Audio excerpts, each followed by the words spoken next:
उस जगह के लोग, हर एक घर के व्यक्ति शिव को अपना गुरु मान करके अपना जीवन यापन करें। इस जगत में हमारे साहब कहते हैं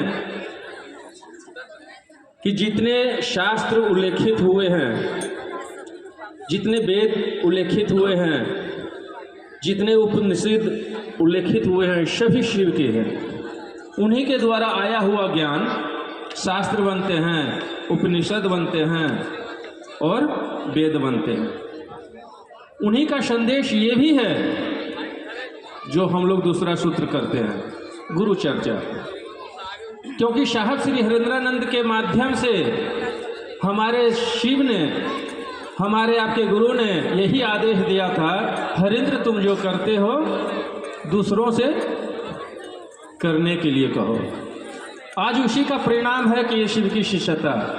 इस जगत में बहुत सारे गुरु आए हैं, यहाँ तक कि महादेव के शिष्य भी हुए हैं। इसी बंगाल के धरती से एक कवि हैं जिसने कहा, आमी नटराजे चेला चित्त का सिद्धेक्षी खेला, बंधन खोली शिक्षी साधन महाकाले रे त्रिशूर नाचे। इसी बंगाल की धरती के कवि ने कहा, आमी महादेव महाकाले चेला, नटराजे चेला, नटराज अर्थात शिव। इस बंगाल के धरती के कवि भी कह रहे हैं, लेकिन उसने ये कभी नहीं कहा कि शिव मेरे गुरु हैं, आपके भी गुरु हो सकते हैं। हम लोग तो ऋणी हैं साहब श्री हरेंद्रानंद के, हम ऋणी हैं उस साहब दीदी के जिसने इस जगत के एक एक व्यक्ति को विश्व वाटिका में अपने को पुष्पित होने का एक आयाम दिया, ताकि हमारा आपका भी मन शिवमय हो, सुंदर हो, सुखमय हो।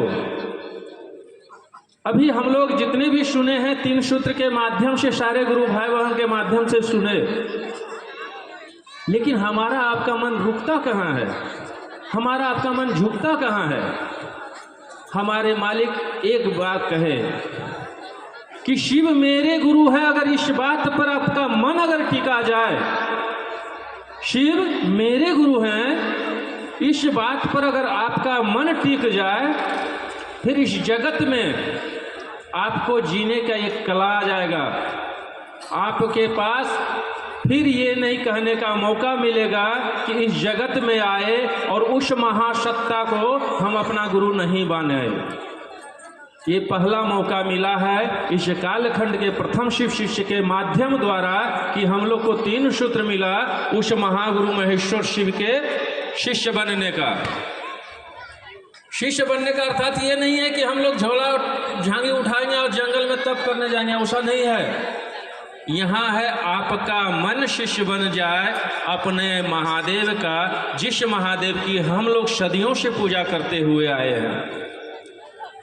उस महादेव से जुड़ाव का जो तरीका है, ये 3 सूत्र दिया कि हे शिव आप मेरे गुरु हो, मैं आपका शिष्य हूँ, मुझ शिष्य पर दया कर दीजिए। प्रथम सूत्र कहा गया कि अपने महादेव से मन ही मन संप्रेषण कीजिए कि मैं उनका आपका शिष्य बनूं। दूसरा सूत्र कहा गया है कि लोगों से गप करना। तो जो हम इधर उधर की बातें करते हैं, अपने गुरु की बातें करेंगे, तो गुरु की बातें करना ही शिव की चर्चा है और कुछ है ही नहीं। और अपने गुरु शिव को नमः शिवाय से प्रणाम करने की कोशिश करने का एक परिणाम दिया है कि आप अगर परिणाम अपने महादेव को कर सकते हैं, वो परिणाम के रूप में आपके पास यथावत वापस आएगा। इसी चंद शब्दों के साथ आप सबों को पुनः प्रणाम करता हूँ। मेरा प्रणाम स्वीकार।